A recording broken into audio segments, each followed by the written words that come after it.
Hi friends, welcome back to my channel. ಎಲ್ಲರೂ ಹೇಗಿದ್ದೀರಾ? ಇವತ್ತು ನಾನು ಚಿಕನ್ ಪನೀರ್ ಚೀಸ್ ಕಟ್ಲೆಟ್ ಒಂದಿಗೆ ಬಂದಿದ್ದೇನೆ. ನೋಡಿ, ಇದು ತುಂಬ ಕ್ರೀಮಿ ಮತ್ತು ಚೀಸಿಯಾಗಿ ಬರುತ್ತೆ. ಈ ಕಟ್ಲೆಟ್ ತುಂಬ ಟೇಸ್ಟಿ ಕೂಡ. ಹೇಗೆ ಮಾಡೋದಂತ ಹೇಳಿಕೊಡ್ತೇನೆ, ಬನ್ನಿ ನೋಡುವ. ಇಲ್ಲಿ ನಾನು ತಗೊಂಡಿದ್ದೇನೆ 2 ನೀರುಳ್ಳಿ ಮತ್ತು ಸ್ವಲ್ಪ ಕೊತ್ತಂಬರಿ ಸೊಪ್ಪು ಮತ್ತು 2 ನೋಡಿ ಗ್ರೀನ್ ಚಿಲ್ಲಿ ಉಂಟು. ಇದನ್ನು ತುಂಬ ಅಂದರೆ ತುಂಬ ಸಪೂರವಾಗಿ ಕಟ್ ಮಾಡಬೇಕು. ನೋಡಿ, ನಾನು ಈ ರೀತಿ ಕಟ್ ಮಾಡ್ತಾ ಇದ್ದೇನೆ 2 ಈರುಳ್ಳಿಯನ್ನು ಕೂಡ. ಹಸಿಮೆಣಸು ಕೂಡ ಅಷ್ಟೇ ತುಂಬ ಸಪೂರವಾಗಿ ಕಟ್ ಮಾಡಬೇಕು, ಯಾಕೆಂದರೆ ಅದು ತಿನ್ನುವಾಗ ಬಾಯಿಗೆ ಸಿಗಬಾರ್ದು, ಅಷ್ಟು ಸಪೂರವಾಗಿರಬೇಕು ಅದು. ಈಗ ನಾನು ಒಂದೊಂದೇ ಈರುಳ್ಳಿಯನ್ನು ಕಟ್ ಮಾಡ್ತಾ ಹೋಗ್ತೇನೆ ನೋಡಿ. ಮತ್ತು ಯಾರೆಲ್ಲ ನನ್ನ ಈ ರೆಸಿಪಿಯನ್ನು ನೋಡ್ತಾ ಇದ್ದೀರಾ, ಬೇಗ ಬೇಗ ಸಬ್ಸ್ಕ್ರೈಬ್ ಮಾಡಿ. ಇನ್ನೂ ಯಾರೂ ಸಬ್ಸ್ಕ್ರೈಬ್ ಮಾಡಿಲ್ಲ, ಪ್ಲೀಸ್ ಬೇಗ ಬೇಗ ಸಬ್ಸ್ಕ್ರೈಬ್ ಮಾಡಿ. ಮತ್ತು ನಿಮಗೆ ಇಷ್ಟ ಆದರೆ ನನ್ನ ರೆಸಿಪಿ ಒಂದು ಲೈಕ್ ಮಾಡಿ ಮತ್ತು ಎಲ್ಲರಿಗೂ ಶೇರ್ ಮಾಡಿ. ನೋಡಿ, ಈ ರೀತಿ ನಾನು ಈಗ ಕೊತ್ತಂಬರಿಯನ್ನು ತುಂಬ ಸಪೂರವಾಗಿ ಕೊತ್ತಂಬರಿ ಸೊಪ್ಪನ್ನು ಕಟ್ ಮಾಡ್ತಾ ಇದ್ದೇನೆ. ಈಗ ಬೇಗ ಬೇಗ ಕಟ್ ಮಾಡಿ ಇದನ್ನು ಶಾಲೋ ಫ್ರೈ ಮಾಡಬೇಕು, ಅಂದರೆ ಎಣ್ಣೆ ಹಾಕಲಿಕ್ಕಿಲ್ಲ. ಇದು ನಾನಿಲ್ಲಿ ಕಾವಲಿಟ್ಟಿದ್ದೇನಲ್ಲ, ಇದಕ್ಕೆ ಹಾಕಿ ಇವೆಲ್ಲವನ್ನು ಸ್ವಲ್ಪ ಸಾಫ್ಟ್ ಆಗುವ ತನಕ ಈರುಳ್ಳಿ ಮತ್ತು ಗ್ರೀನ್ ಚಿಲ್ಲಿ ಮತ್ತು ಕೊತ್ತಂಬರಿ ಸೊಪ್ಪು ಸ್ವಲ್ಪ ಸಾಫ್ಟ್ ಆಗುವವರೆಗೆ ಫ್ರೈ ಮಾಡಬೇಕು. ನೋಡಿ, ನಾನೀಗ ಗ್ಯಾಸಲ್ಲಿ ಇಟ್ಟಿದ್ದೇನೆ ಫ್ರೈ ಮಾಡಲಿಕ್ಕೆ. ಈ ರೀತಿ ಫ್ರೈ ಮಾಡಿ ಇವೆಲ್ಲವನ್ನು ಇದಕ್ಕೆ ಪೊಟ್ಯಾಟೊಗೆ ಮಿಕ್ಸ್ ಮಾಡಲಿಕ್ಕೆ ಉಂಟು. ಹಾಗೆ ಇದು ಸ್ವಲ್ಪ ಸಾಫ್ಟ್ ಆಗುವವರೆಗೆ ಫ್ರೈ ಮಾಡಿದರೆ ಸಾಕು. ಮತ್ತು ಈ ರೀತಿ ಮಾಡುವುದರಿಂದ ತುಂಬ ಟೇಸ್ಟಿ ಬರುತ್ತೆ. ಇದಕ್ಕೆ ನಾವು ಚೀಸ್ ಹಾಕ್ತೇವೆ, ಪನೀರ್ ಹಾಕ್ತೇವೆ. ಹೀಗೆ ಮಾಡುವುದರಿಂದ ಕಟ್ಲೆಟ್ ಒಳ್ಳೆ ಕ್ರೀಮಿ ಬರುತ್ತೆ. ಈಗ ನೋಡಿ, ಇದು ಶಾಲೋ ಫ್ರೈ ಆಯಿತು.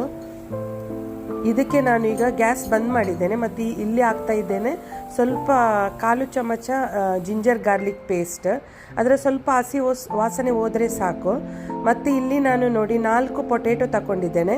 ಇದು ಬಾಯ್ಲ್ ಮಾಡಿ ನೋಡಿ ಅದರ ಸಿಪ್ಪೆಯನ್ನು ತೆಗಿತಾ ಇದ್ದೇನೆ. ತುಂಬ ಬಿಸಿ ಉಂಟು ಇದು ಪೊಟ್ಯಾಟೊ, ಈಗ ಬಾಯ್ಲ್ ಮಾಡಿ ಇಟ್ಟದಷ್ಟೇ. ಹಾಗೆ ಕೈ ತುಂಬ ಬಿಸಿ ಬಿಸಿ ಆಗ್ತಾ ಉಂಟು, ಆದರೂ ನಾನು ಈಗ ತೆಗಿತಾ ಇದ್ದೇನೆ. ಇದು ಬಿಸಿ ಇರುವಾಗಲೇ ತೆಗೆದರೆ ಮ್ಯಾಶ್ ಮಾಡಲಿಕ್ಕೆ ಕೂಡ ತುಂಬ ಈಸಿ ನೋಡಿ. ಮತ್ತು ತುಂಬ ಗಟ್ಟಿ ಆದಮೇಲೆ ಅದು ಸ್ವಲ್ಪ ಕಷ್ಟ ಆಗುತ್ತೆ. ಈಗ ನೋಡಿ, ನಾನು ಕೈಯಲ್ಲೇ ಮ್ಯಾಶ್ ಮಾಡ್ತಾ ಇದ್ದೇನೆ. ನಿಮ್ಮ ಹತ್ರ ಯಾವುದಾದ್ರೂ ಮ್ಯಾಶ್ ಮಾಡೋದಿದ್ದರೆ ಅದರಲ್ಲಿ ಕೂಡ ಮ್ಯಾಶ್ ಮಾಡ್ಬೋದು. ನೋಡಿ, ಈಗ ಬೇಗ ಬೇಗ ಇದನ್ನು ಈ ರೀತಿ ನಾನು ಮ್ಯಾಶ್ ಮಾಡಿ ಇಟ್ಟಿದ್ದೇನೆ ನೋಡಿ ಎಲ್ಲವನ್ನು.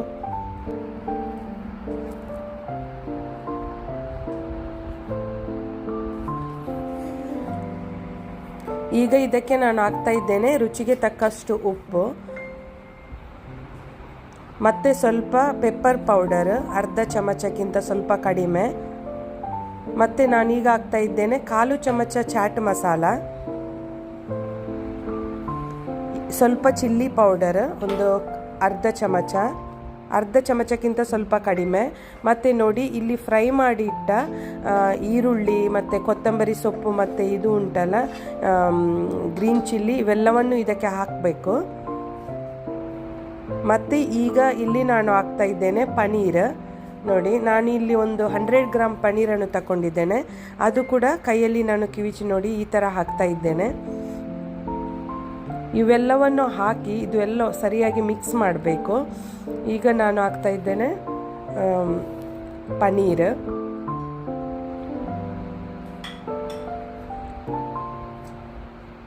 ಇಲ್ಲಿ ನಾನು ತಗೊಂಡಿದ್ದೇನೆ ನೋಡು, ಒಂದು 100 ಗ್ರಾಮ್ ಇದೆ ಇದು ಚಿಕನ್. ಇದನ್ನು ಬೋನ್ಲೆಸ್ ಚಿಕನ್. ಇದನ್ನು ನಾನು ಮೊದಲು ನೀರಲ್ಲಿ ಬಾಯ್ಲ್ ಮಾಡುವಾಗ ಇದಕ್ಕೆ ಹಾಕಿದ್ದೇನೆ ಪೆಪ್ಪರ್ ಪೌಡರ್ ಮತ್ತು ಸ್ವಲ್ಪ ಉಪ್ಪು ಹಾಕಿ ಒಳ್ಳೆ ಬಾಯ್ಲ್ ಮಾಡಿ. ಈಗ ಅದನ್ನು ನೋಡಿ ನಾನು ಅದರ ಸಪ್ರೇಟ್ ಮಾಡ್ತಾ ಇದ್ದೇನೆ. ಅಂದರೆ ನೋಡಿ, ಈ ಥರ ಚಿಕನನ್ನು ಕಟ್ ಮಾಡಿ ಇಟ್ಟಿದ್ದೇನೆ. ಕೈಯಲ್ಲಿ ಕಟ್ ಮಾಡ್ಬೋದು, ಇಲ್ಲದಿದ್ದರೆ ನಿಮಗೆ ನೈಫಲ್ಲಿ ಕೂಡ ಕಟ್ ಮಾಡ್ಬೋದು. ಈ ಥರ ನಾನು ನೋಡಿ ಇವೆಲ್ಲವನ್ನು ಹಾಕ್ತಾ ಇದ್ದೇನೆ ಇದಕ್ಕೆ. ಮತ್ತು ಇಲ್ಲಿ ತಗೊಂಡಿದ್ದೇನೆ ನಾನು ಚೀಸ್ ಇದು 2 ಸ್ಲೈಸ್ ಇದೆ.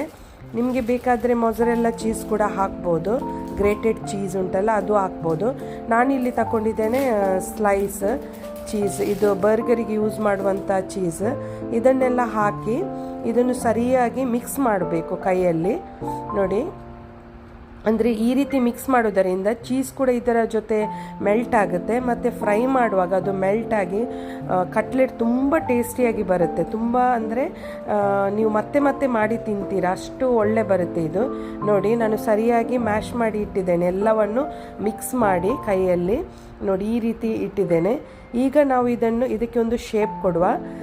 ಇದು ಒಂದು ರೌಂಡ್ ಬಾಲ್ ಥರ ಮಾಡಿ, ಮತ್ತು ನೋಡಿ ಕೈಯಲ್ಲಿ ಇದನ್ನು ಸ್ವಲ್ಪ ರೌಂಡ್ ಮಾಡಿ ಈ ಥರ ಒತ್ತಬೇಕು ರೌಂಡ್ ಶೇಪಲ್ಲಿ. ನೀವು ನೋಡ್ಬೋದು ಈ ರೀತಿ ಮಾಡ್ತಾ ಇದ್ದೇನೆ ನಾನು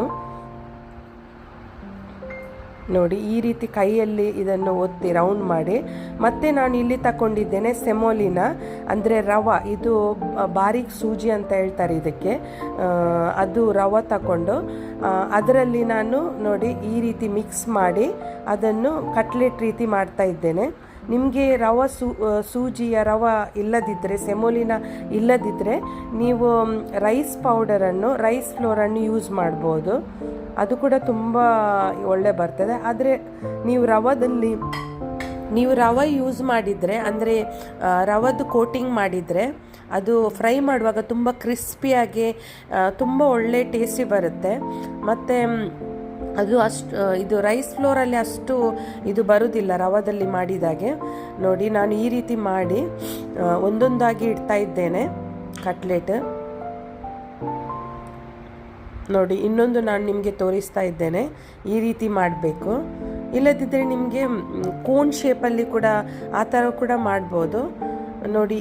ಇದು ಈ ಎಲ್ಲ ಕಟ್ಲೆಟ್ ಮಾಡಿ ಮತ್ತು ನಿಮಗೆ ಇದನ್ನು ಸ್ಟೋರ್ ಮಾಡಿ ಕೂಡ ಇಡ್ಬೋದು. ಒಂದು ಫ್ರೀಝರಲ್ಲಿ ಒಂದು ವಾರ, ಒಂದು ತಿಂಗಳು ಇಟ್ಟರೆ ನಿಮಗೆ ಬೇಕಾಗುವಾಗ ಇದನ್ನು ಫ್ರೈ ಮಾಡ್ಬೋದು. ಮತ್ತು ಮಕ್ಕಳಿಗೆ ಟಿಫಿನಿಗೆ ಕೂಡ ಯೂಸ್ ಮಾಡ್ಬೋದು. ಟಿಫಿನಿಗೆ ಮಕ್ಕಳು ತುಂಬ ಇಷ್ಟಪಟ್ಟು ತಿಂತಾರೆ, ಯಾಕೆಂದರೆ ಅದು ಕ್ರೀಮಿ ಚೀಸಿ ರೀತಿ ಬರುತ್ತೆ. ಹಾಗೆ ಟಿಫಿನಿಗೆ ನಿಮಗೆ ಮಕ್ಕಳಿಗೆ, ಮತ್ತು ಬರ್ಗರ್ ಮಾಡುವಾಗ ಅದರಲ್ಲಿ ಪ್ಯಾಟೀಸ್ ಥರ ಯೂಸ್ ಮಾಡಿ ಕೂಡ ಬರ್ಗರ್ ರೀತಿ ಕೂಡ ಮಾಡ್ಬೋದು. ಮತ್ತು ನಿಮಗೆ ದೊಡ್ಡವರಿಗೆ ಕೂಡ ಇದರ ಜೊತೆ ಟೊಮೆಟೊ ಸಾಸ್ ಜೊತೆ, ಕೆಚಪ್ ಜೊತೆ ಕೂಡ ಡಿಪ್ ಮಾಡಿ ತಿನ್ಬೋದು, ತುಂಬ ಒಳ್ಳೆಯದು ಬರ್ತದೆ ನೋಡಿ. ನಾನು 4 ಪೊಟೆಟೊ ಯೂಸ್ ಮಾಡಿದ್ದೆ, ಇದರಲ್ಲಿ ಒಂದು 30 ಕಟ್ಲೆಟ್ ಬಂದಿದೆ ನೋಡಿ. ಇದನ್ನು ನಾನು ಕೆಲವನ್ನು ಫ್ರೈ ಮಾಡ್ತೇನೆ, ಮತ್ತು ಕೆಲವು ನಾನು ಫ್ರೀಸ್ ಮಾಡಿ ಇಡ್ತಾ ಇದ್ದೇನೆ. ನೀವು ಯಾವುದಾದ್ರೂ ಪ್ಲಾಸ್ಟಿಕ್ ಕಂಟೈನರಲ್ಲಿ ಫ್ರೀಸ್ ಮಾಡಿ ಫ್ರೀಝರಲ್ಲಿ ಇಡ್ಬೋದು ಇದನ್ನು ನೋಡಿ. ನಾನೀಗ ಇಲ್ಲಿ ಫ್ರೈ ಮಾಡ್ತಾ ಇದ್ದೇನೆ, ನೀವು ನೋಡ್ಬೋದು. ಫ್ರೈ ಮಾಡುವಾಗ ನಾನು ಇಲ್ಲಿ ಯೂಸ್ ಮಾಡ್ತಾ ಇದ್ದೇನೆ ಬಟರಲ್ಲಿ ಫ್ರೈ ಮಾಡಿದರೆ ಇನ್ನೂ ಟೇಸ್ಟಿಯಾಗಿ ಬರುತ್ತೆ. ಇಲ್ಲದಿದ್ದರೆ ನಿಮಗೆ ಗೀಯಲ್ಲಿ ಕೂಡ, ತುಪ್ಪದಲ್ಲಿ ಕೂಡ ಫ್ರೈ ಮಾಡ್ಬೋದು ನೋಡಿ. ಈಗ ನಾನು ಬಟರ್ಗೆ ಒಂದೊಂದೇ ಕಟ್ಲೆಟನ್ನು ಇಲ್ಲಿ ಫ್ರೈ ಮಾಡ್ತಾ ಇದ್ದೇನೆ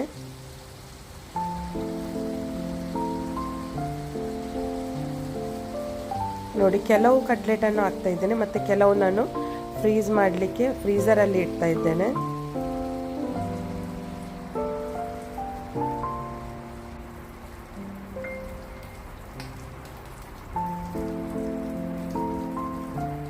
ನೋಡಿ. ಒಂದು ಕಡೆ ಫ್ರೈ ಆಯಿತು, ಈಗ ಇನ್ನೊಂದು ಕಡೆ ಕೂಡ ನಾನು ಫ್ರೈ ಮಾಡ್ತಾ ಇದ್ದೇನೆ, ಇನ್ನೊಂದು ಸೈಡಲ್ಲಿ ನೋಡಿ. ಎಷ್ಟು ಬ್ರೌನ್ ಕಲರ್ ಆಗಿ ಎಷ್ಟು ಕ್ರಿಸ್ಪಿಯಾಗಿ ಕಾಣ್ತಾ ಉಂಟು, ಅಂದರೆ ಕೋಟಿಂಗ್ ಅದರದ್ದು ತುಂಬ ಒಳ್ಳೆ ಬಂದಿದೆ ನೋಡಿ. ಮತ್ತು ಒಳಗಡೆ ಕೂಡ ತುಂಬ ಕ್ರೀಮಿ, ಮತ್ತು ನೀವು ಫ್ರೈ ಮಾಡುವಾಗ ಅದರಲ್ಲಿ ಹಾಕಿದ ಚೀಸ್ ಉಂಟಲ್ಲ, ಅದು ಮೆಲ್ಟ್ ಆಗಿ ಇನ್ನೂ ಟೇಸ್ಟಿಯಾಗಿ ಬರುತ್ತೆ.